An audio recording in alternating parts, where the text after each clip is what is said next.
I don't answer to money. I don't make decisions based on money. I make decisions based on what is better for 303, what's better for the 303 staff, and what's better for the guest and guest experience. And I don't ever cut corners on our product. If that means I make a little less money, but I make a better experience, people understand in the long term, I'm going to make more money from that decision.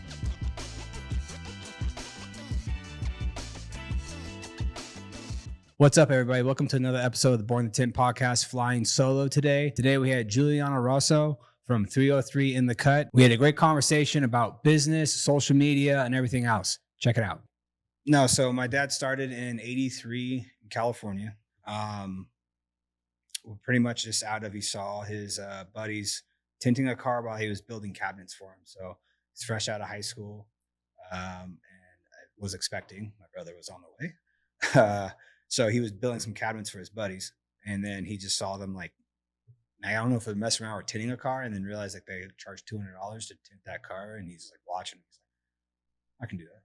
Yeah. Bought a 20-inch roll, messed around with it on his car, took him the entire 20-inch roll to get it done, and then that's pretty much how it started. And he just was kind of self-taught from there, and it just grew from there. And in 92 was when we moved out here. Yeah.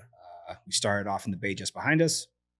And then we moved up to the storefronts, and a couple of years later, ping-ponged around from that corner to this corner, to the corner over there. And then we ended up purchasing one of the bays. And then from there, we started buying more of the bays from the majority owner, because my dad was like, I will never sell this building, understand me. So why don't you let me take these other ones off your hands? That's awesome. Yeah. So good for him. Yeah. Nice. So, and so how's it going for you? You like it? Yeah, I'm very blessed in the fact of like, just my dad starting a small business, and then him able to use that to teach me just, work ethic and value of money. And then I just got where I'm really blessed is like learning this trade. It was just like, I wanted a dirt bike when I was like 12 years old. And it was just like, that's how it started. And by the time I got like 18, getting out of high school, I realized I was actually really good at it, and I actually really enjoyed it. So it kind of evolved into something like, all right, I'm pretty good at this, and I actually do love my job. And then all of a sudden I got into competing, which that popped up where I didn't realize there was an actual world competition for tint. It started, I think, in 2004 to begin with. My first time I ever competed was 2012. And from there, it's just like a completely different world when it comes to installing this industry wise, because they have you do like technical, typical installs, but you do it in a very obviously odd setting. And then they also implement a bunch of rules that you never take into consideration when you're just doing your job. Yeah. So, but it introduced me to a lot of good friends across the country that I'm still good friends with. I still compete to this day. That's awesome. I didn't even know that they competed like that. Yeah. It's like when you see the tag competitions and all the nonsense on ESPN. Yeah. Just like that. I mean, it's still like a great sport. Like, cause if you're in that industry, you're like, oh, that's so cool. Or like, oh, that guy did a great job. Yeah. So that's awesome. Because it's like, I think of that same thing as how am I going to instill those things in my kids? It's not that they have to take over 303 someday, but like our goals for the company are really big. It's like, if I could maybe get them to that sense of like, oh, you know what, like what he built like is actually really good. And like, I think someone else to take over who will care as much as he is really important. Yeah. Because not everyone cares as much as your dad, and not everyone cares as much as you. There's great people out there, great employees that you need in our cornerstones, and there are great people that do care, but like not everyone cares like your dad did or like you did. You know what I mean? Oh, absolutely. Yeah. Yeah. No, that's what I said. I was very blessed. Just like I guess the right things lining up at the right time. Then my dad got his real wish came true is when all three of us. So it's me, my sister, and brother. We all run the company now together, and that was my dad's grand scheme. That like when I was 18, I would have said, "There's no shot." Just because like my brother and my dad, water and oil, like obviously love each other, but like them in a work setting, whoa. Like grab some popcorn, sit down, let's have some fun. And then my sister was wanting nothing to do with the company growing up because she was always relegated to answering the phones and dealing with customers. And to be fair to her, to be honest, my dad never really even offered to train her tinting wise, but she also never showed any interest. And I think he would have if she ever like, hey, I don't want to just answer phones. I want to tint. Yeah. He probably would have trained her. He would have trained her too, but it's just like, I'll never work there. And then just the right things all lined up. My brother stepped away for a bit, joined the military, which he'll say himself grew up. then came back into the fold. And then my sister ended up having kids and got away from corporate work. And then was like, hey, like I want to come work for the company. And I was like, absolutely. You're going to do budgeting, marketing, HR. You can do all the stuff I know that I need to know. But Yeah. I don't want to do it. Yeah, like, I'm not good at it. Yeah, I'm not. That's like the side I come and say, I just let my wife do that. I'm like, I'm not good at this. Can you please answer this unemployment claim? You know? Yep. It was my sister slid in right where my mom held that position, which my mom's still part of it. My mom does payroll still. Like she says she wants to be out, but at the same time, I know that she still like, she's not say needs something, but everybody needs something. Yeah. And so I know she enjoys it, but there's certain times she's like, I'm just done. I'm like, then like, okay, you're done. Well, you guys couldn't. I'm like, Mom, just like, it's okay. And it goes back and forth. So she's still a little bit in, we run the company like a boardroom. There's 5 of us, including my dad, obviously. And if we want to make any decision that's going to influence or spend, grow, do anything, you need a majority vote.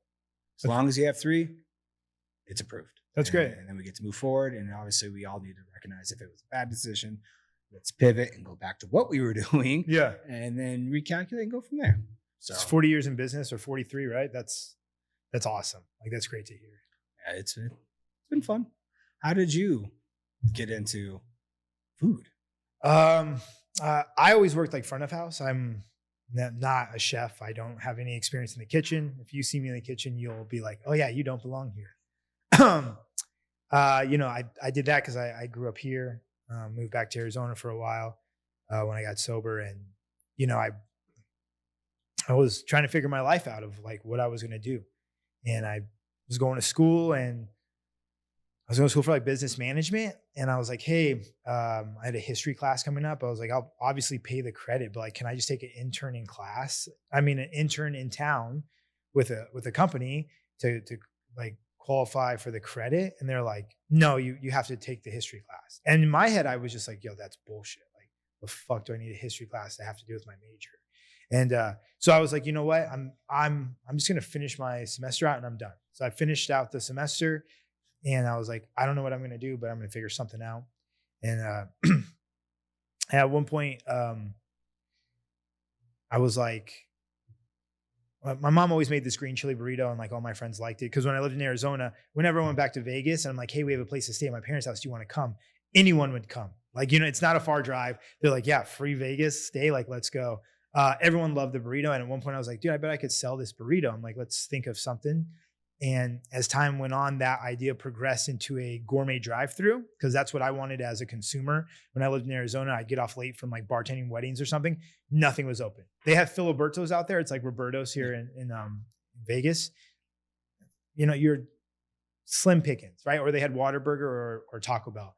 And I was like, what about like a really good drive-through that had a small menu that was like diverse, that made no sense, with a couple great desserts? Because I'm a dessert person. And I was like, all right, that's what I'm going to do. And I tried to get a loan, and I didn't have good credit. I didn't have any business credit. So SBA is not going to take you and I was like, okay, like, I guess I'm going to work and save money. And I was working 3 jobs for like 2.5, 3 years, worked 6-7 days a week. And I just saved, I saved a little over 100,000, put in my 2 weeks at all my jobs, and left and moved from Arizona back to Vegas and bought a food truck and started a food truck. And I just kind of been doing that. And like, here we are today, So when you came out here to get the food truck, like you said, you're not the one behind the creations. How did you find the people making the food? So I did make all the food. I did make all the creations. So what I did was, in my off time for about 2 years, I learned how to make what was going to be on my menu. So let's say you were a chef where I worked, and one restaurant was closed on Mondays. And I was like, hey, chef, we're closed on Monday. I'm going to have fried chicken on my menu. I'm going to buy the food. Let's cook for you and your family. Will you teach me different variations of how to make fried chicken? So I would watch YouTube videos. I would read a little bit. I don't like to read. I'm not a very good reader. I'm just not. But I would read what I could or wanted to, was interested in.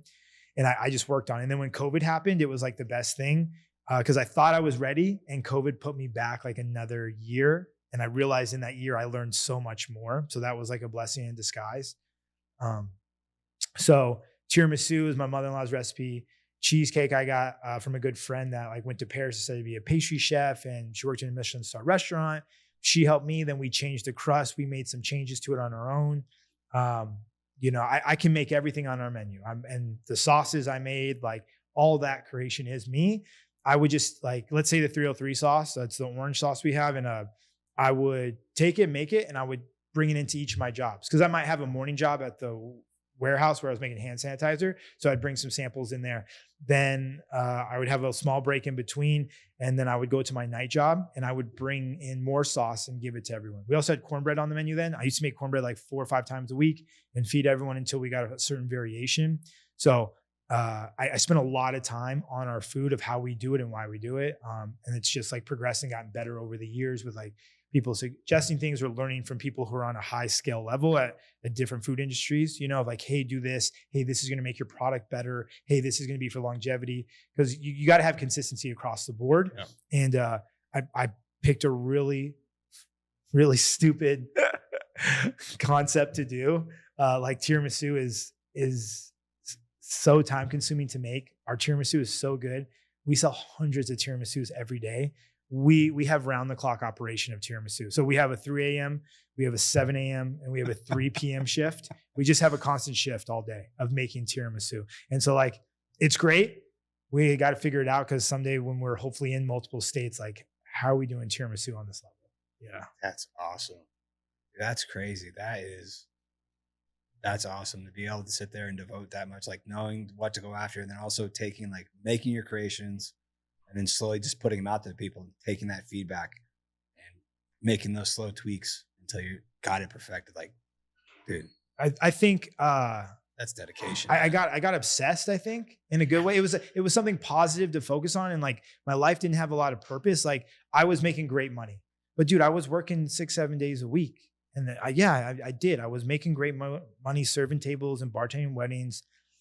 And I like found something of purpose of like, hey, this is a good idea. I know this is going to work. No matter what people said, no matter what people thought, I like believed in the vision so much where I was like, no, I know this will work. Like I'm a consumer, like where we are in today's society, like this kind of food, convenience through the drive-through, dude, it's going to do great. And if I got to start as a food truck, I got to start as a food truck. And like, I think you have that optimism, and you're almost like too dumb to realize of how hard it's going to be or like what it's going to take to get there.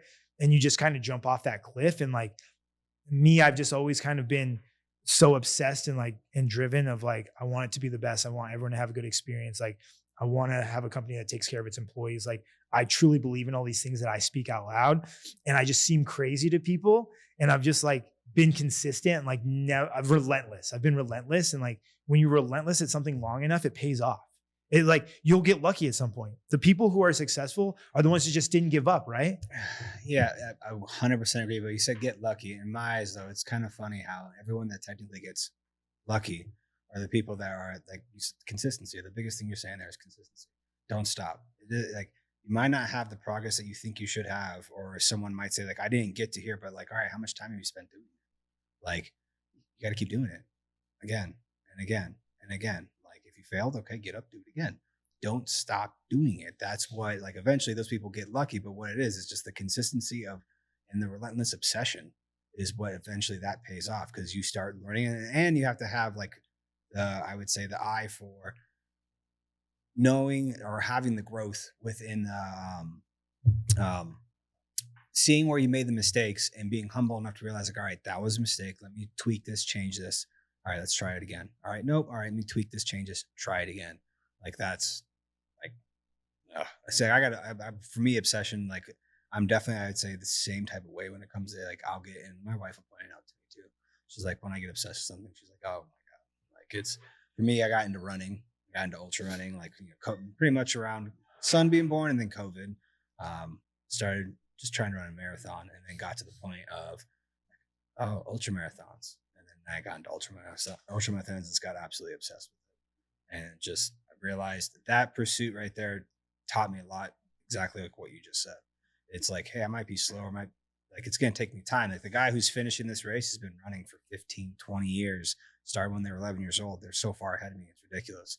Like, but if I keep putting the time in, like eventually I'll get better. It feels good, right? To catch up with people like that or to surpass them. It feels good, right? You're just like so obsessed. And next thing you know, you've just like to this next level. And it's not that you're worried about them. Like, you know, you have your blinders on and you're just like so focused. And it's like, I've seen people who I started at the same time or that I started after that I remember meeting in the industry that like, were not polite, that were not nice to me, that we're not welcoming. And full circle comes around, you know, because in the time, like I remember people who are like, hey, good luck out there in your food truck. You're like, dude, you have to do catering. You have to do EDC. You won't make any money, bro. And then you see the full circle and 2 years later, they're in my DMs again. Hey, do you think I could have help? Could you show me? Could you give me some advice? And like, bro, I'm not an asshole. I'm like, yeah, dude, I got you. Like, I remember that in the back of my head though, where it's like, it's funny because you will surpass so many people, you know? Oh yeah, no, I remember growing up, in high school and getting out of high school is because I worked for my parents' company. I tinted windows, especially like in baseball in high school. It was, can you tint my helmet? And I would constantly get my balls busted just for tinting. And it's like I stuck with it, and like I got to the point where I think I have a pretty good living, and then like where my dad has got me in my life, and the fact that like bought a home when I was 21 years old. That is solely because my dad pushed me to do it.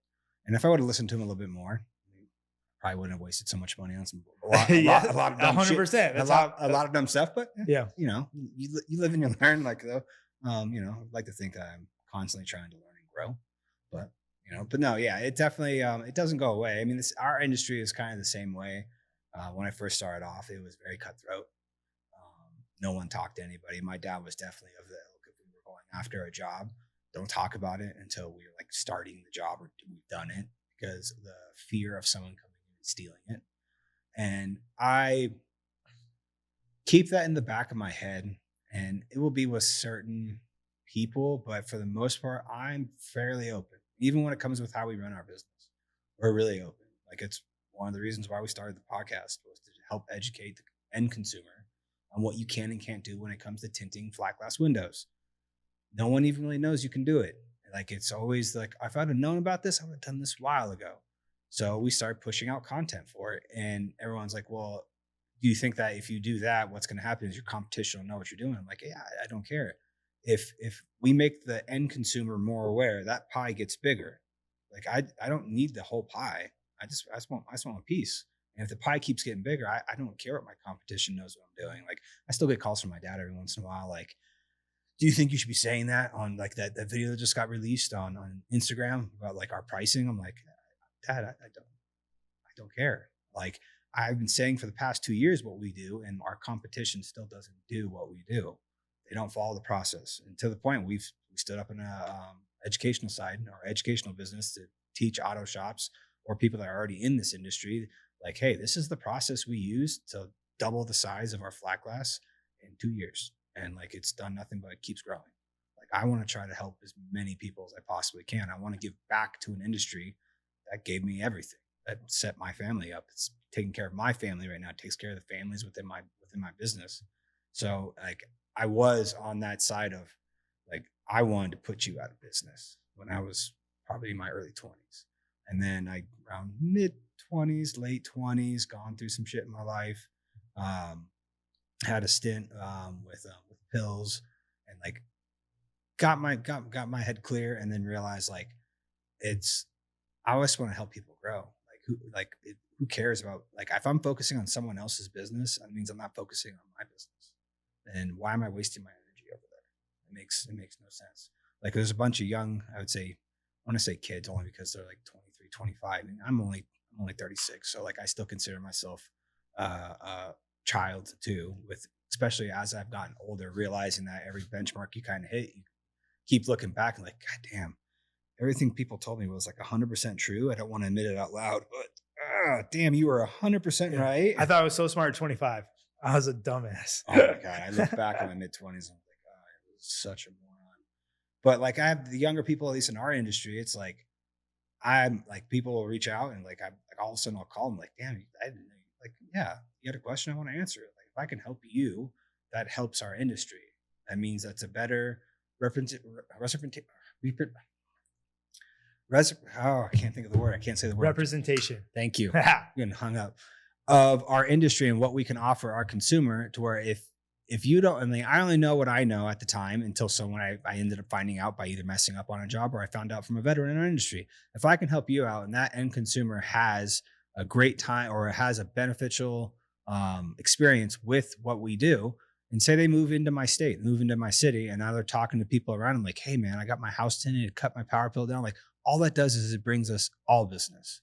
Like there's too much out there to be fighting amongst each other for no reason at all. Like it makes no sense. I'd rather help as much as I possibly can instead of trying to be like, oh, hey, good luck, buddy. Have fun. Like you'll find out. Like that doesn't do anything for you. And usually that eventually catches up with those people. You know, them reaching out to you 2 years later, like, hey, so I need some help. And it's like, of course I will. But yeah, it's always in the back of the head. Like, I remember. Yeah. I remember. Because I'm not worried about, like, you could steal all my recipes and do whatever. Like, I just have that mindset. Like, you'll never recreate what I created. Like, you don't have what it takes. And I go and support other businesses that make the same stuff as me because I love their product. And like, I want to shine light on other people, and it made me feel good. And it was like the right thing to do, like how I was mentored. And coincidentally, it's good for business. Like I didn't do it in that mindset of like, oh, I'm going to go do this and it's going to make my business even more popular and it's going to thrive even more. It just happened to be a byproduct of it because I meet people all the time, whether at a location or in public, like, hey man, I really love how you support other businesses on your page. Like even ones that sell the same thing as you. And I'm like, yeah, man, there's plenty for all of us. Like, we're going to be fine. Like, I want to help everyone, you know? Yeah. Now with your social media is on point. Like when did you get that off the ground and how not say how long, but like when did it, I mean, what you have like 312,000 followers on Instagram? Like that's 323 right now. I think right now. Yeah. And then 407 on TikTok. And I think like almost 200,000 on Facebook. And then over 100,000 on YouTube. So I'm like over 1 million right now, I think. That's great. Yeah, it's great. We were dead. So we parked on Spring Mountain. If anyone who lives in Vegas, and if you don't live in Vegas, let me explain this. Between Shanghai Plaza, right, which is on Spring Mountain on the west side of the street, I think, or no, south side of the street. Mm-hmm. Okay, north side of the street. Sorry, and then the Tiki Bar, that plaza, where those are the two busiest plazas in the entire city off the strip. Like 7 days a week, those parking lots are packed. That is the busiest place, right? Parked right in between it, played against Sam's, one of the oldest strip clubs in town where they have gaming and all that. Shout out to them. They're absolutely awesome. They let me park there, and we sell $0, $20, $50. Like, you don't get people from the club. You get a lot of walk-by traffic and drive-by traffic. No one stopped you with us. And we were broke. It was bad. And I had set up for social media influencers to come out. And I was like trying to schedule them to all come out within the same week or following weeks so I could be busy. Because I had a couple of people do videos for me for free and it did well. And like, I was a little busy from it, right? And I was like, oh, okay, so that's how you get busy. That's how you make your food business thrive in Vegas. You have to get these social media influencers. And I like scheduled them, or I scheduled a few of them to come out, and I reached out to other ones and they just blew me off. Like, one didn't even show up for an appointment that he was booked and supposed to get paid for. The other ones said that they were going to come out and then stopped replying and never got back to me, which, like, imagine someone hits you up for a window tint and you just stop replying. Those people would be like, yo, 1-star review. Like, What? That's not how you run a business. So that's why I have like the perspective I do with influencers. I just have a different perspective about it. And like, that's just not a professional way to like run a business and like give a service. But we all have different standards of how we hold ourselves and how we do business. So that's not for me to judge. So a mentor of mine, Colin, who owns Fuku Burger here in town, like the goat of food trucks, he was like, yo, stop crying. Like, why the fuck are you crying right now? Like, you're bitching and complaining. Make your own social media and be your own influencer, dude. Like, you sack up, and it's good. We have that type of relationship. That's who he is to me. Like, he's that figure to like put me in check sometimes. Like, just to get, because I respond well to that. Like, you can't talk to your employees like that. Yeah, no. But me as an individual, like if we were friends or we worked together professionally, if I need to hear something, bro, like I need to hear it, right? And so I learned how to make social media, started posting one a day. And at one day there was this guy came up and he was like, yo, I want exactly this. And he showed the video. And I made that video at like 2:00 that day and then posted it at like 4. And he was there that night at like 8:00. And I was like, oh shit. I'm like, brother, that was expensive. I did it was like a $27 plate and he wanted 2 of them, right? I was like, I almost made $30 off of a free video I did today. I was like, I bet if I post 2, maybe I could get 2 people. And so I turned it up to 2 and I started going and going. And so we were doing like $300 the night before, in November. The next year, me doing my own social media, we were doing like 2,000 a night. I had 3 employees and we had opened another day for business. We were still closed on Mondays and Tuesdays. And I just kept posting and one video changed my life forever. And that video like blew up on another level. And 3 days later, we had 147 people online. I remember counting and it was 147. It was the coolest thing I've ever seen. It showed me how unprepared we were and what I knew and what I didn't know about the food business.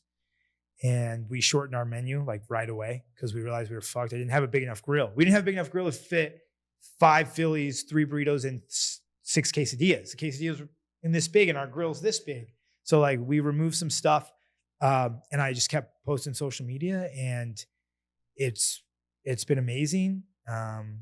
We went broke around election time. Like election time was really bad for us. Like everyone was scared, I think. Like people weren't spending as much money. I wasn't running as lean as I should. I believed really big in like paying everyone really well, which I still do. But in a business, like in like a food business, like, dude, you can't pay everyone $20 to $25 an hour and then sales go down. Like you'll lose so much money. That's just not how business works, right? Yeah. I would love to have enough revenue like in and out someday and pay everyone $20 to $30 an hour. That'd be great, right? Yeah. So we went really broke. Sales were so bad. There was like internal theft. There was things going on that I wasn't paying attention to. My fault. Whose fault is it at the end of the day? It's my fault, right? My responsibility. Bounced back, had a better year, just kept posting. Since October or November of 2025, I've been posting 5 to 10 videos a day. Because in my head, I was like, yo, this 3rd location, I'm going to open this up. I'm doing it. I hadn't even signed a lease yet. And I was like, but I'm going to open up. You know what? I'm going to really turn it up. I'm going to show that I don't need any influencers, that I can do all this myself. And I don't need to pay for shit. And that February every month was better than ever before, but February is our notorious slow for us. And I've been open 6 years. Every year we know February is just a little bit slower because CES is the last big convention. And then, just it's colder and people aren't spending as much money in February. And bro, our February crushed it. I had to hire more people and schedule more people at every location. It was like the most awesome thing I've seen. And it's just gotten better and better. And like I'm continuously 5 to 10 a day. I've been relentless. I've gotten really good at it. So I'm very good with time management. It does not take me long at all to post. Because there's entrepreneurs out there or business owners that I don't have time. That's okay. Like if that's your perspective, we're not the same business owner and you don't want advice from me because what I'm going to say to you is not going to be very nice because I'll be direct and be like, all right, well, if you want your business to thrive, like you'll do this. If not, it might die off. You might go back in the workforce in the next couple of years, buddy. If it's too much for you to post one video, it is what it is. But that's been a super awesome thing. And I've been relentless on that. I prep like 8 to 10 videos before I go to bed. Like the kids go to sleep before I turn on the TV, and the TV's never on long. I just fall asleep when I turn on the TV. But before I do anything, kids are asleep. I prep the videos and then I'm done finally. So don't get me wrong. Like as a business owner, are you working all day? Yeah. Like I don't take orders anymore. I don't make food. I don't work on the line. I don't make tiramisu. I don't do that stuff anymore. I work on other things. More of like an area manager of like fine tuning everything. But at the end of the night, I'm still doing stuff. You still got to do things for your business when I wake up, when I go to sleep, if I'm out of town. Like every day I'm doing something for 303 because my goals are very grandiose and they're very big. And I understand if I want to get there in the next 20, 30 years, because I think in the measure of decades, of course, I'm thinking in the next week and 6 months and a year, but I think of my business in terms of decades of where we're going to be at a company in 10 years, 20 years. I have those goals written down and they're going to change and morph over time. Yeah. But to obtain the goals that I have, it's it's going to take a lot and it doesn't happen overnight. And the one thing you can't do is let off the gas. You know, there's not enough success in today to last tomorrow. That's what I've learned. No, without a doubt, consistency is, again, back to consistency and obsession.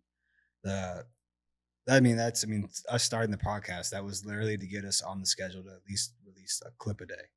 So we're having at least one piece of content go out every day. Before that, are you guys doing that?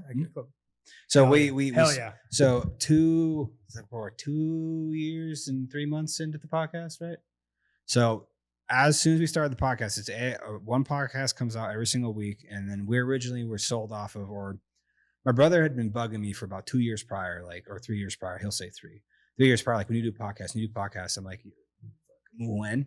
Like, A, when? And then B, my other thing is, like, I'm a very big on logistics. Like, I was putting it on my brother. So my brother is definitely an idea guy. He will just spit a billion ideas out at once. And then when he does get obsessed with something, he goes all in on it, which I need someone like that around me. Like, we work really well together on that aspect. He is that side of the mind. I am the other side of, like, all right, how are we going to pull this off and make it happen? Because there's a lot of steps in between what you're saying right now and then us accomplishing this goal. So for me, it's like, find out how much the cameras are, do that, like how are we going to do this? How are we going to edit it and all that? And we spun our wheels for like 3 years of him just kind of constantly saying it. And then I had an ad come across my feed from Ryan Pineda saying he launched Pineda Media. You know, you start a podcast, use my team, pretty much we'll coach you, we'll show you, you get one podcast a month or one podcast a week, 7 reels from that podcast cut ready in like his same style. And I put in for it. And because I already was following Pineda because I grew up playing baseball in Vegas. He played baseball in Vegas. So like I knew of him. And I was following his podcast at the time too. So we signed up for it. And then as soon as we kind of got the pitch of what it would cost and everything, we're like, all right, let's do it. Like we figured out what the cost was. We called one of our main sponsors or our CRM, Tinwiz. We use that to run it's our main CRM that runs our business for the tin industry. We pitched it to him like, hey, do you guys want to be the sole sponsor for the podcast? We got like 2 sentences into it. He's like, done. Absolutely. That's awesome. So I was able to get like part of it covered cost wise. So like it made all the sense in the world. But my big thing is like, hey guys, if we're going to do this, we're going to do it. Can't miss a week. Can't miss posting clips. Like if we're going to be consistent, we need to be consistent. As soon as we finally start getting consistent with our social media, that's when we start growing. And that's when we've seen our best growth is from that. And now we're at a point where with the algorithm changing to where you can repost old stuff, change the caption, to where like Jordan used to do all of my graphics and he was doing PPF for me. As of last year, he became my full-time videographer, editor, content, everything. That's awesome. So we keep everything in house. He is able to do everything because like as we were making the transition from using a studio to then building out this place, he was like, I can edit videos, right? Like I went to school for that. And I was like, you did? I totally forgot about that. And so we shifted him into that position. Now we have at least 2 or 3 new pieces of content coming out every day, along with how many reposts are you doing now? So 3 reposts. So we're like upwards of like so like 5 to 8 different pieces of content going out. Do you think, can you see a shift in business from it? Oh yeah. Isn't that awesome? Oh, it's, and if anything, with what you were saying with like how the one thing I've already been told, because we ended up bringing Ryan on as a business mentor, and he's very blunt when he talks. Like it's just like tell you pretty much what you need to hear. But in the fact of like the one thing I need to start doing, and I need to stop saying I need to do it, I just need to do it, is like selfie style, just like personal videos of like not necessarily pitching everything. And it's, if anything, just talking about like, there's like, I have at least 10 ideas on top of my head. I know videos I've been wanting to make. I just haven't done it because I keep coming up with the excuse in my head. Oh, I don't got time. Because I come into the day to day and it's like, I'm being pulled this direction, that direction. And it is on me when it comes down to it. I am not managing my time well enough. And I need to actually get myself set into a schedule to where I need to pre-prep them. Because that was the one thing I told him. He's like, well, if you try to go in every day and make one video every morning, like, yeah, don't do that. Like, it's like sit down one day, record like 15, prep them, and then put them on the schedule, and then buy yourself some time, and then just keep repeating that over and over again. Because that's the one thing that we need to get our organic posting up with sales or pitching videos to a point of, not just because we will have our installation videos, our projects that we're doing. But some of those videos, you can see what we're doing, but it's not really, there's no pitch there. There's no sale to try to acquire that lead or acquire the customer itself. So that is something where I need to get better at. And when it's gotten better, like last time we had a meeting, he was like, so how do you feel your social media is going? I'm like, compared to like what you're talking about overall? Because overall, I'm going to say it's like an A compared to what it was like a year ago. But he's like, no, recently. I'm like, I'm going to be honest, C-.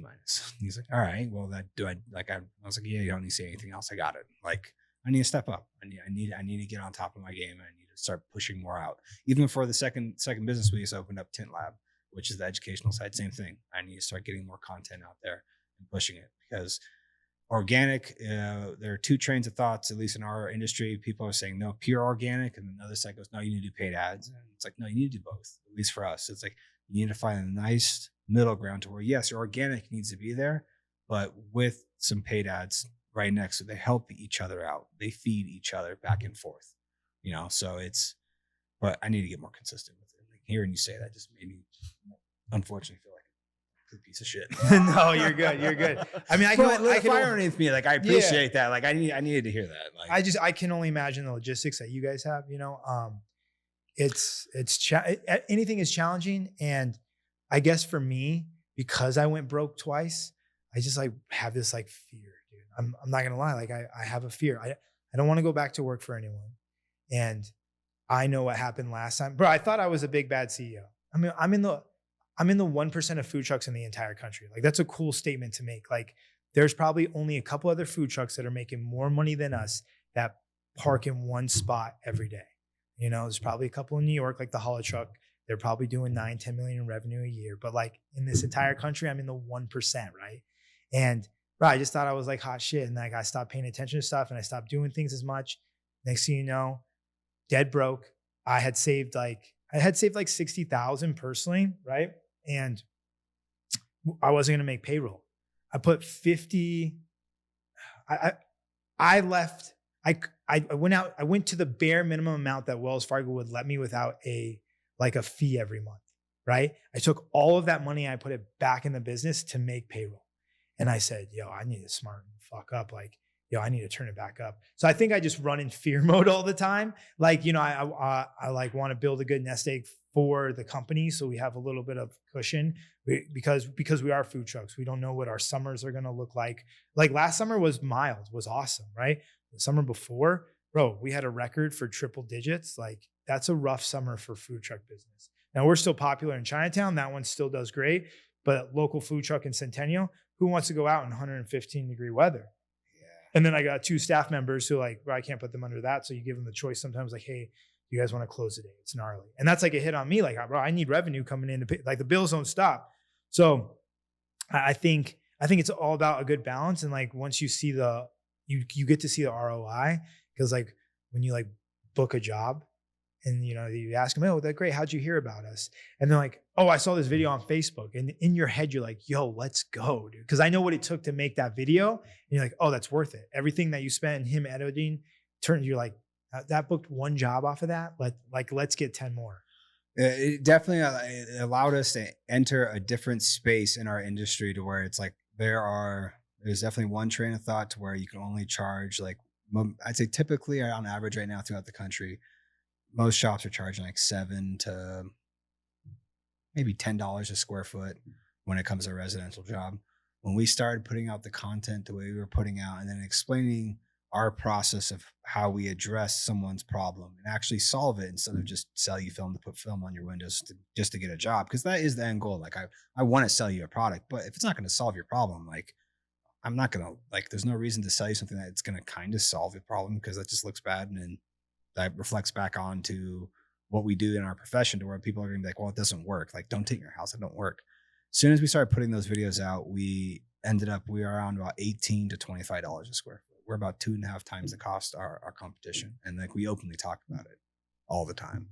And we are still closing our jobs every single day, because we're actually providing beyond the solution to their problem. It's also the customer service that comes with it, the quality installation and everything else. It's an experience from first phone call until when we cash you out. We want to make it as flawless as experience as possible. We get constantly, we'll show up for a consultation. It's like, well, you guys showed up. And it's like, huh? Like, oh yeah, no, we've called 2 other companies and we had appointments booked. They canceled it. They rebooked, and like they just didn't show up. And it's just like, okay, you're giving more value than you take in payment, and that's what. Like, I'm not in the food industry. I'm in the hospitality industry. We're here to take care of people. Yep. That's what we do. I just happen to do food, and I am so focused on that of what's going to set us apart.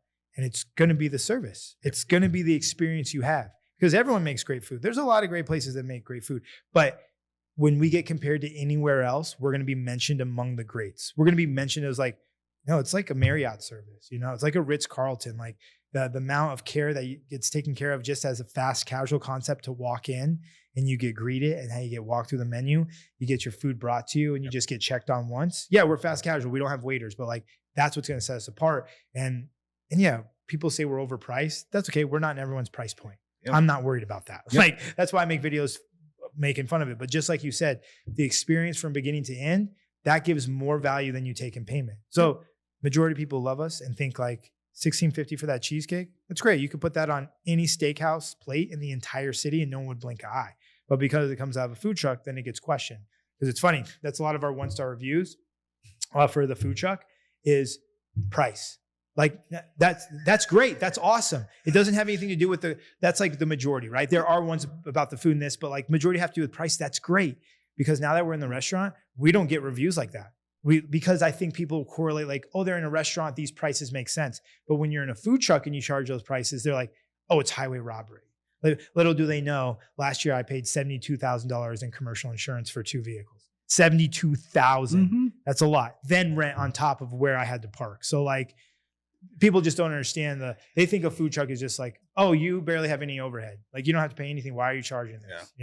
Yeah, no, that's, and then like you said, like the seeing the return on the content is amazing and extremely satisfying. Like I was, I think 2 years ago, it was take your kid to work day. My brother was, his daughter was with him, and I think he posted a story or 2 about it. And like the next, when they went to go give one of the estimates, it was like, they pointed out that video of like her being with him. And then like, it was, I think it was one later in the day. And then even pointing out the fact that, because we got a bunch of leads of like, people are like, I didn't know you could do this until I came across your guys's, like I saw your video, I saw another video, and then I went and listened to one of your guys' podcasts. And like, by the time we hear like, you went and listened to us talk for an hour.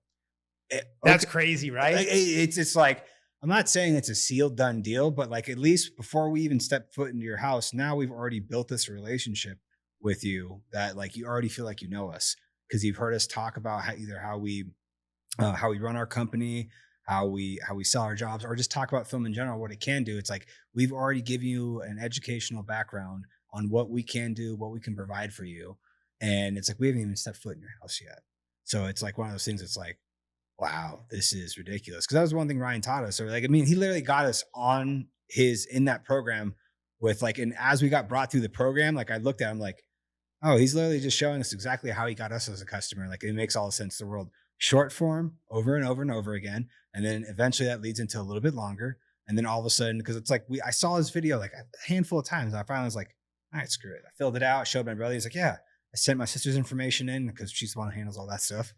Set up the phone call, then progressed into a phone call. From that phone call, we got sent another video that was about 6 minutes long, kind of going a little bit more in depth and detail. And it's like, then we watched that entire video. And then by then it's like, and then I went into even longer video. It's like, hit them with short form constantly. And if eventually they hit the long form, like they've already listened to you now for an hour, hour and a half, and you haven't even stepped foot in their house, or you haven't even initiated a sale yet. Like, they already feel like they know you and they trust you, and it's job's closed pretty much. It's like, it's a done deal. That's what you want though. You want to know that whatever you're booking, that they're like the best at it, or they're super knowledgeable, and that having care goes a long way. I think, it's, there's certain food purveyors out there, food vendors, right? That I will not do business with. And they have offered me awesome deals that would make me so much money just from it.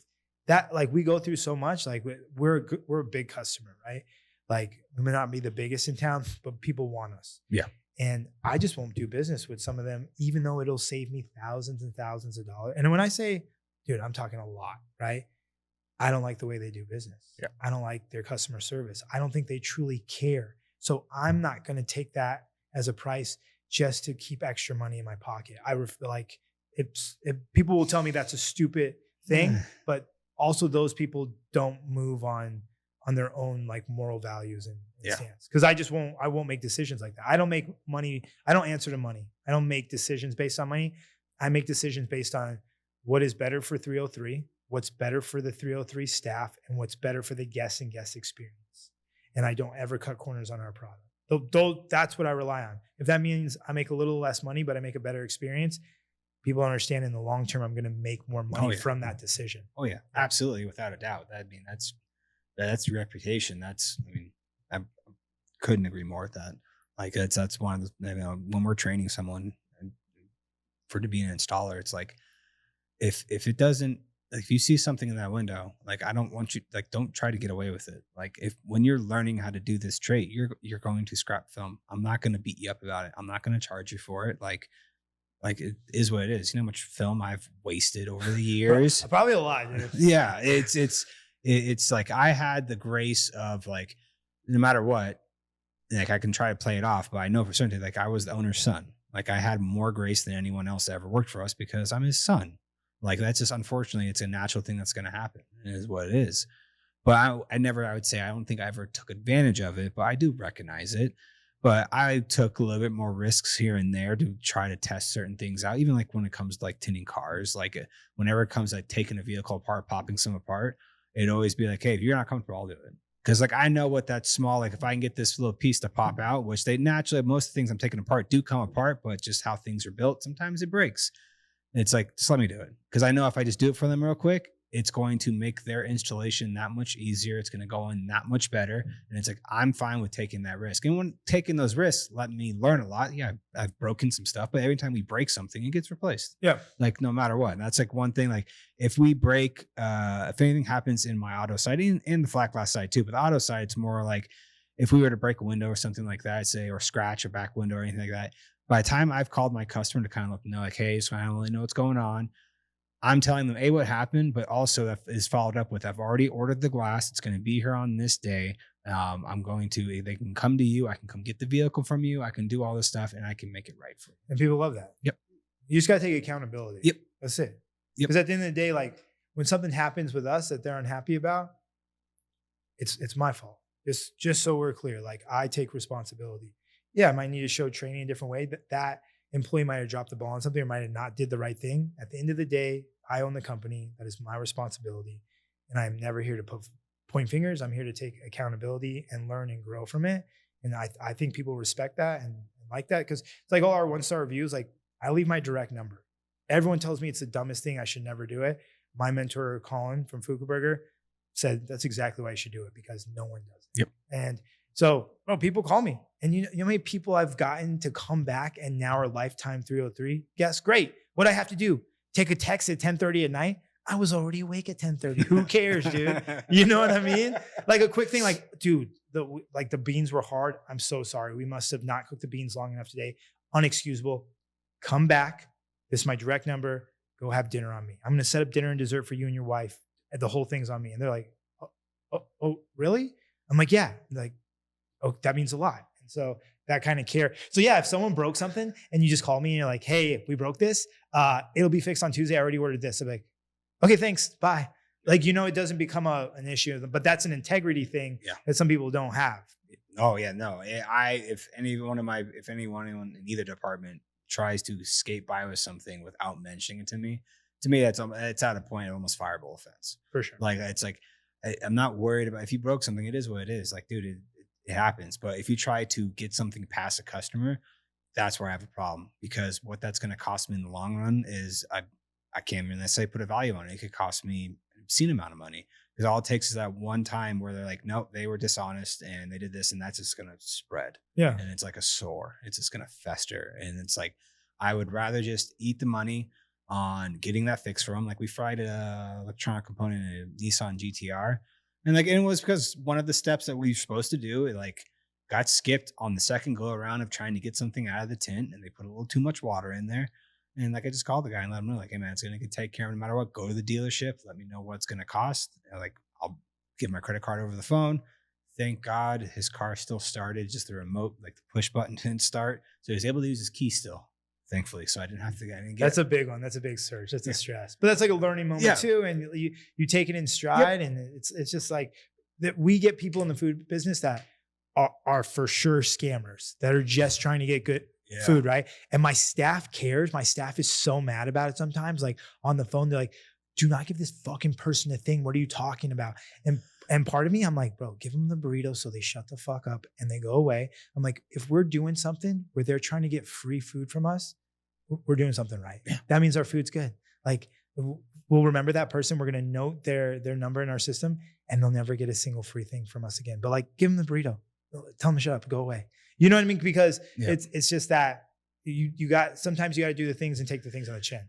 And that's also something that's like, I did get kind of hung up on that those kind of things early on. And then like, if you look at it, you're looking at something too granularly, too small. Broaden the actual scope of it and look at, all right, how many people do that in an entire year? Yeah. Like a handful. Like, it is what it is. Let's move on. Let's go on from it. Like, and it's, same thing. It's like you get accused of something or something happens. And like, if I don't have anything to refute it, like, I'm not going to sit there and get in a pissing match with my customer. It's like, I try to look through my photos. Hey, you know what, to be honest, I don't, if we would have caused this, it's definitely something that we would have just taken care of. But like, I don't have anything that shows that it wasn't there beforehand, but your car was underneath my care. I just need your car for the day and I'm going to take care of it for you. Like, no matter what, I'm going to take care of it no matter what. Now, if there is something, like I said, we put procedures in place where like every car that comes in, we get before photos. It's not because I'm trying to prove anything wrong. It's because I want to make sure I can hold my guys and my team accountable to where, when those people do come along that are the bad actors, where it's like, hey, this wasn't there. I'm like, give me 1 second. Here's your before photo. You're like, our standard operating procedure, we actually take pictures of everything. And listen, I have it here in this picture right here. This is before the intake right here. Yep. I was like, let me check your intake photos. Let me make sure because if this was caused by us, no matter what, I mean, I'm going to get it taken care of. And then I need to find out who was working on your vehicle, because that is below what we require our installers. Like that, I have a serious problem with that. And it's like, I go look at the photo. I'm just like, oh, actually, you know what? It's right. Yeah, HD. All right. And then it's like beyond the photos. It's like, dude, I got cameras surrounding my entire building at all times. Like, as soon as your car comes into my care, I know where it's at, where it's located, with timestamps on literally everything, just to make sure that I always know I can hold my team and everybody accountable in the fact that we're treating someone's property the right way. It makes you better as a business to know all your aspects. And that's why being here is good. I think your presence drives culture and drives a lot. And you think, and you probably think of things that you probably walk through this building and you think of 5 things in each department, starting from the front to back. Cause I do it, and I'm talking from the front to the dessert department, to receiving, to the cook line. I've thought of 5 things and wondered if someone checked it or if it was done, That's something I've had to definitely, get better at, not just like, and also too, like you said, like, one thing that stuck out to me that you said that is like, if something happens, like, that's on me. It's my business. It always comes like, did I train that person? Did they understand? Like, the one book that helped me with that was Jocko Willing's Extreme Ownership, which is pretty much the whole concept of that book is that it's on you. It's always down to you. If you cannot work your way through an entire problem, you're like, all right, so this happened. All right, so I trained this person, but did I clearly communicate exactly what I needed done in the manner I wanted to be done? And if you can't say yes to any of that, and then also, did I provide the training to train them properly? It's like, you can walk yourself through every single one of the situations, and you're going to get stopped at some point. And you're going to be like, well, and like, as soon as you do that, it's like, it's your fault. It's 100% your fault. Anything that happens underneath this roof or in someone's house, my guys go out to, something goes wrong. It's like, it's always come back to like, I'll think through the situation, like, no, it's my fault. And they're like, no, it's not. I'm like, no, 100% is. Like, I didn't show you this. Like, I wasn't clear and concise. Like, I didn't make sure I got that through to Armando. Did Armando get that to you? Like, no, it comes to, if anything goes wrong, it's my fault. Did I do everything in my power to make sure it could be done the way that I want it to be? Because everything gets interpreted one way or another. And it's like, you got to take assumption out of it. You cannot, I assumed that you were going to do this. As soon as like, I hate that word assume, because every time someone says, well, I assumed, I know there's a problem that's going to pop up right after they said that. It's like, That's where the issue and is. that's okay because they haven't been doing it for you, but like you, they haven't been doing it like your dad, right? Like I'm the ultimate problem solver right now. I'm very good at solving problems in my company because I've dealt with a lot and things that come up. I can think of the ramifications if we don't do it a certain way, and you get less stress too. Me personally, so don't get me wrong. It took me a while. I removed emotion about a year ago, which is really nice. I realized the job is to solve problems. The job, something is going to go wrong, something is going to break. You're going to bend over backwards for an employee who's still going to be unhappy. You're going to bend over backwards for a guest that's still going to be unhappy. Something is going to get delivered wrong. Something is going to be done wrong. That's okay. That's the job. That's what I signed up for. Yeah. And you're right. Like with that mindset of like, I'll kind of like go like this for a second, like roll my like, and get like frustrated about something. And like, but the way I react, I think my staff is always like blown away. I'm like, yeah, that's definitely not your fault. And they're like, what? I'm like, yeah, I did not show you that. That's definitely my fault. Like, I can't blame you. Like, did you know to do this, this, and this in this scenario? And she's like, no. I'm like, I can't hold that against you. Like, but now we know we're learning. We're going to learn from this. We're going to move forward. So next time this happens, what are you going to do? She goes, I'm going to do this. I'm like, now we're good. That's all that matters. Because it's my fault. 100%. Yeah. Yeah. No, that's all that matters. That's the biggest thing. And anything that does happen with any situation, it's like, I think a couple years ago, I had got the response of like, maybe I think some of the people were not to say fearful, but they're like, oh, I'm so sorry. I'm like, dude, you're good. Like, dude, it's what it is. Like, get it fixed. It's not the end of the world. Like, hey, if it costs $500,000, like, who cares? Like, I'm looking at it as at the scope of like the full year. Like, so, okay, we spent $10,000 maybe in a year fixing everything, but we did 2.7 million. Well, what, like, dude, why are you stressing? Don't worry about it. Like, what did we learn? All right, so we're not going to do this. This is how we're going to do this now, right? Okay, perfect. Let's have a team meeting. Like, all right, guys, this is how we're going to operate forward. This is how we're going to handle this situation every single time. Everybody understand? Anybody ain't got any questions? Get to your questions. Okay, let's get back to work. No, it is what it is. And you get that employee who learned that one scenario and you weren't upset about it.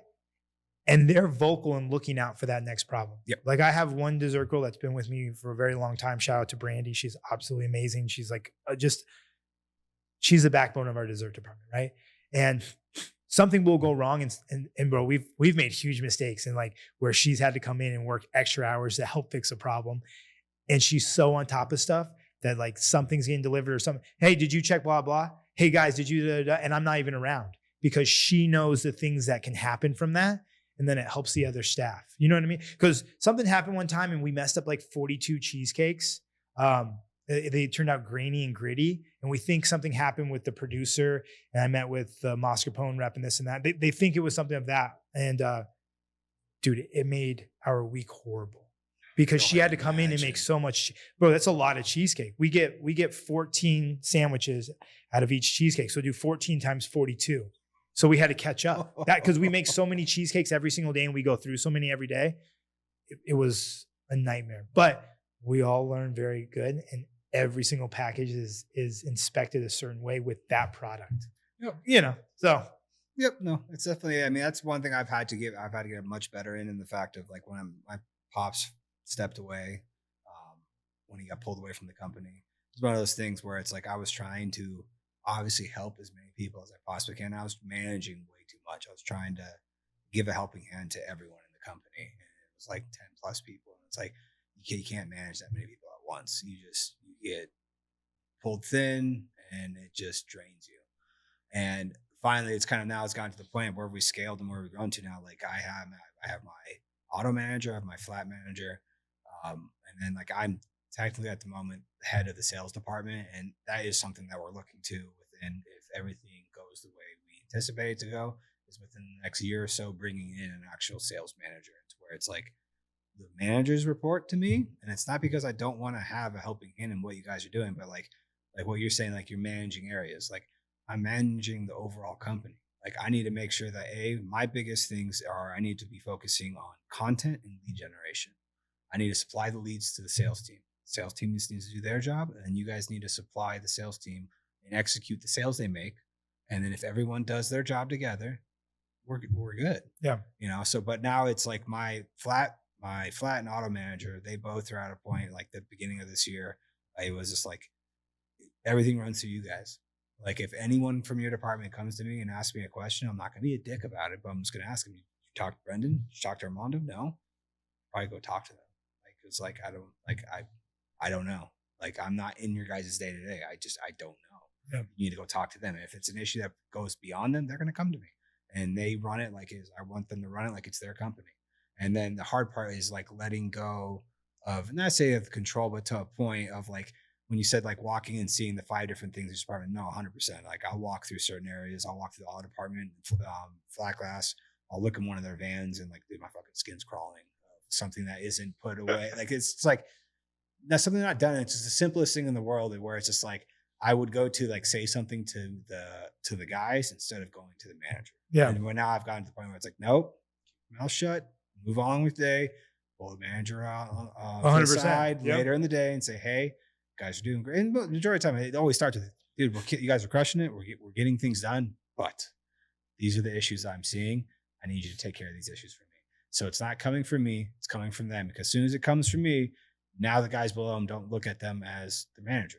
Like it's like I'm completely undercutting my managers. And that's been something I've had to really work on, the fact of like, they are going to make their own mistakes too, because I made my own mistakes when I was managing a department. Like, and if I don't let them actually learn from them, learn from themselves, but also just kind of have it and go and grow from it, like they're never going to grow, So, but that's been the hard part for me lately. It's just like, actually like, hold your tongue. So like now it's just like, I'll just take photos now and I'll just text photos to the manager. Like I work that with my flat glass manager. Like, hey, if I send you a photo, like, do you want me to explain anything? Or do you want me to just like, if I send it, just shoot me a thumbs up, you know exactly what I'm looking at. He's like, it's perfect. And that's different from what I do with my auto manager. Cause that's the other thing is now it's like every person that you deal with is completely different within your company. And that's like, I mean, how many employees do you have? Almost 30. I'm not envious of that at all. Oh my God. We have 17. And I think that's like, as you start bringing on and you have that many people, I came to realize pretty quickly when I was starting to run the company, it's like, all right, how I speak to this person, can that be the same how I speak to this person? The interpretation of what my actions are, my tone, and everything else are two completely different things. And that's where I've kind of had to that's where I'm now helping my managers, which Armando does a great job because he already has runs a jiu-jitsu academy. So he runs his own business. So he's been pretty good with it. My auto manager, he's been with us for 19 years now. We both started as installers. He was dating my sister at the time. And he still works for us to this day. They did not have the happily ever after. But now it's kind of funny. Like now they work together. Now my sister's back in the company. He's there. But like he went from installer to lead installer. So now he's manager. And now it's like, if it was like, he was manager without being manager. Now it's just like me and I sat down with him. I was like, hey, all of this is you. Like if the sales team comes to me asking if they can get a car in, like I'm turning them around. I'm sending them to you. Like I can't keep taking my attention off what I'm doing here to go take a quick peek. And it wasn't all his fault. Part of it was mine. It was like, I could hear them trying to figure something out. And I'm like, oh, yeah. And all of a sudden I'd go over there and take a look. And it's just like, nope, I need to stay the hell out of that department. It's all you, man. Have fun. So I wrote in and out a handwritten letter when I started asking for like mentorship. I wrote Lindsay Snyder, the heiress. She's like in recovery like I am. So I like try to relate to her. And I told her I want to make a gourmet drive-through. I said, I'm starting as a food truck. Like I'm just looking for guidance. Right. So Denny Warnick, the CEO, got back to me in an email. Was like, hey, Lindsay read your letter. She wanted to get on behalf of me. So he's great. He gives me advice. He helps out. He can't give me a lot of he can't give me a lot of inside information with In-N-Out. They keep things very private, but he's huge in like directing me of like, hey, In-N-Out would do this, and that, right? And the one thing that he has said in multiple emails is how the training of management gets overlooked. And what so I have shift leads. We're still a small enough company. Out of one, in the food trucks are only open at night, where like I still do all this stuff. I mean, like I don't have a manager. I have I'm the manager of like each location. And I have shift leads, right? Because one truck's open 5 hours or 4 hours, and one's open 6. And the shift leads are like trained super well. And those shift leads can like just direct the action. And so that's been nice where, it's like, hey, I'm not sure, call the shift lead. Like who's your shift lead? Who's on shift? today? Because it's a different one every time. But yeah, that's great that you say that. And because that takes off, it becomes a funnel. Because I'm like the bottleneck to my own company. Yep. And like, I've done really good of like removing myself for the most part. They call me Goldilocks, you know, like too hot, too cold. Like I need just like with like, yo, you and fucking Goldilocks again with the fucking chicken. They're like, the chicken's fine, dude. I was like, you swear? And everyone like tries it. They're like, the chicken's fine. Go away. Can you fucking go away? And I'm like, and then so I leave. I'm like, all right, I'll see you guys later. Bye. Oh, that's you know, funny. they want you to stay in your lane, which is great. They take ownership of it. And they're like, bro, we know what you want. I'm going to deliver exactly what you want. Don't worry. I care just as much as you do. Like you care more than me, but I do care a lot. And I want this to go well. And I want service to go well today. I want the employees to be happy. Like, don't worry, dude. Don't worry about your fucking chicken a day. Go. You have bigger stuff to worry about. What you got to do today? I was like, well, I got this. Okay. Don't worry about the fucking chicken. Can you get out of the kitchen, please? I'm like, all right, I'll see you later. You know what I mean? Like I have good shift leads who like talk to me like that, where they're like, bro, I got you. You need to calm down. Cause I'm a spaz, dude. I'm a spaz. I think of everything. I'm in fear mode all the time. Not in a detrimental way to the company. I just know in the back of my head of like, if you get people sick in our business, it could ruin your business. Yep. If you do something wrong, you get, let's say Chinatown on a slow night has 120 tickets. Multiply that by at least 2, because there's at least an average of 2 people, if not more, on each ticket. That's fucking what, 240 people? If you get 240 people sick, your business is going down. You'll never recover. You know what I mean? So there's just so many things you have to set up for safety for us in the food business like that, because you could really affect some lives. I couldn't imagine. I couldn't imagine. That's crazy. Damn, dude. I really appreciate you taking the time to come on down and have a conversation. Dude, it was a great conversation. I love that I got to learn about yours. Like you didn't just ask me questions, like we actually talked. Yeah, dude. Let's do a video. Can we do a video? So to shout out the tint shop and everything? Absolutely. I think it'd be great. Absolutely. Okay, I'm stoked. All right. And I'm also I gotta give this stuff a try. All right.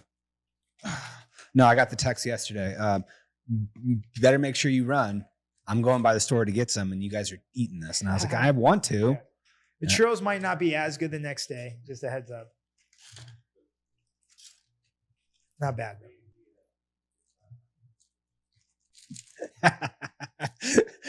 I knew you couldn't resist going there. So that's the goal, is like for you to eat that cheesecake and you're like, oh, this is really good. And someday you go through the drive-through here in Vegas and it'd be quick and you get the same burrito, the same cheesecake, and you say that. You're like, dude, I had this 3 years ago, like at this podcast thing. Like, bro, it's the same. It's awesome. So that's our goal as a company, you know? Oh, the consistency is, I would imagine, for the food industry for this. Like you have to replicate that product. It's so shit. Every single time. It's so hard.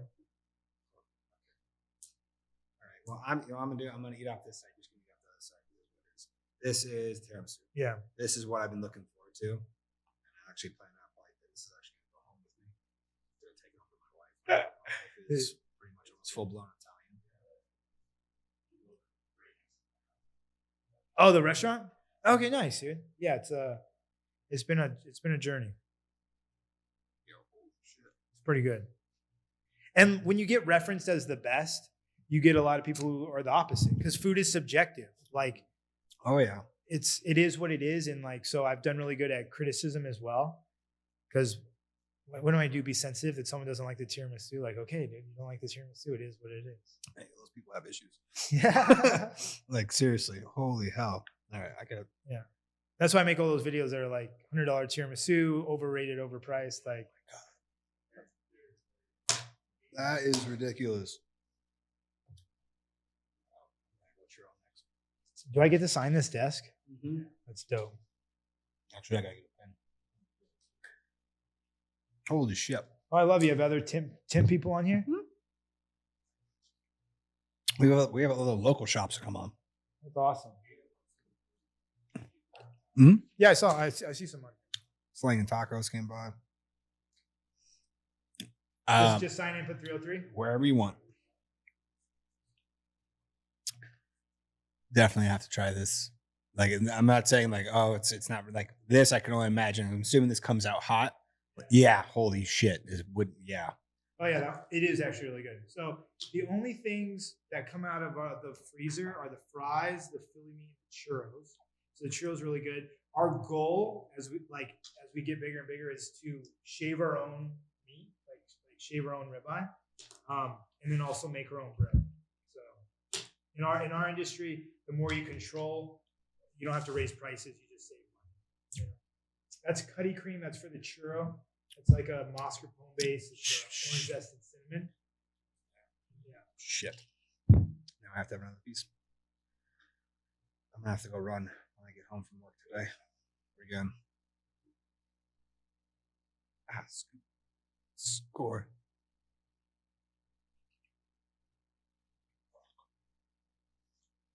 You don't like cinnamon, dude. You're not gonna like that. But if you like cinnamon, it's okay. I might get my son to actually try this. My son, he's on the spectrum, high functioning. But like the one thing that really sticks out is like his palate. He is very singular with the shit he eats. He loves bacon. That's his meat, is bacon. Yeah, bacon's amazing. I had to force him. Like when I was saying, okay, I'm not gonna say force him. That sounds like I'm doing something to my child. Of course, but he's a kid. I get it. As when he was about, I think he was about 2.5-ish, maybe 2 and 3, just almost turning 3. I was trying to get him to try a piece, and he was like this, and I was like, hey, open your mouth. He opened it, and I just tossed it in there real quick, closed his mouth, and he was just like, you could just see all of a sudden he lit up, and I was like, yeah, it's delicious. It's bacon. Everyone loves bacon. And then from there, it's stuck. And then his palate has grown. He's 7 years old now. He's done the ABA therapy and everything. And like now he'll try things now. But I think it's more of a texture thing for anything. But like one of his favorite things was Cinnamon Toast Crunch. And I finally got him off that cereal and got him to like a healthier base. And like, without like all the, but less preservatives, but like cinnamon in general is his jam. Oh, he's gonna love that. I'm pretty certain I'm gonna be able to get him to eat that because that's amazing. Okay, what's the last one? Cheesecake. Oh yeah, cheesecake. You like the cheesecake?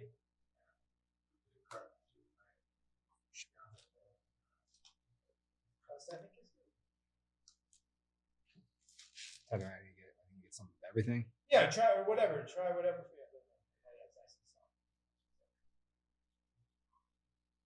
Your son might like the crust too. The texture is really nice. So it's cinnamon, nutmeg, clove, and ground ginger. Shit. Yeah, not everyone loves it, but that's like. Well, I'm at that point where like I believe so much in what we're doing, and we're not going to change. Like the last thing we changed was less seasoning on the fries. So I love an over-seasoned fries, but I understood that 30% of people who ate it thought it was too salty. So we just dialed it back. Still great, still seasoned, but you have to learn and make things better. But as far as those desserts, I feel like you either like the crust or you don't. Yeah. I'm not about to change my fucking crust. Yeah, no, I wouldn't do that. You know? I wouldn't do that. Dude, thank you so much for having me out today. Dude. Let's do a video. Can you record us? Okay, let's. Yeah.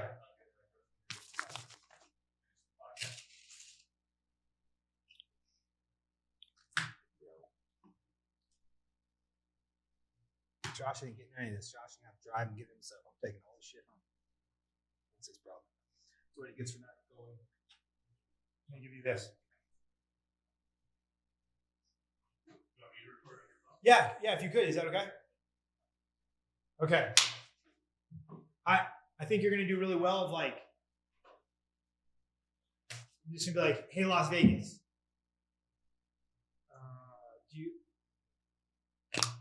This is where I suck at videos. Hey Las Vegas, do you need your windows? Or no, I'm a Las Vegas business owner. I love to support other small business. What's your name again? I'm here with Ricky, family-owned business. Ricky, tell me what you do here. And just like, hey, Vegas, if you're looking for this, whatever you say whatever, make it quick. We're trying to do 20 seconds, 20-second video. People don't have a long attention span. Yep. Okay. Auto commercial. All right, maybe come in closer. What do you think? Yeah. I don't want too much room on the sides of it. Yeah. I'm a Las Vegas business owner, and I love to support other small business. I'm here with Ricky. Ricky, tell us what you do here. Here out in Green Valley Window Tint, we do window tint for automotive, residential, commercial. If you are sweating or dying on the summer, hit us up. We'll get your problem taken care of. Listen, he had me out on the podcast. It was actually super dope. It was a great conversation. I'm going to tag him below. Support local. And if you're in Vegas, that's where I'll find out. See what's up. We good? Dude. Yeah. Here. Thanks, man. I appreciate it. Very nice to meet you. Nice to meet you too. Nice to meet you as well. Nice to meet you. Thank Yeah, you. that's awesome. Yeah, dude. Thanks for having me out. Can I use a restroom? Who's behind you? Light switch on the outside. Well, no, that's the question that's going to come up next. Holy shit. This shit's so good.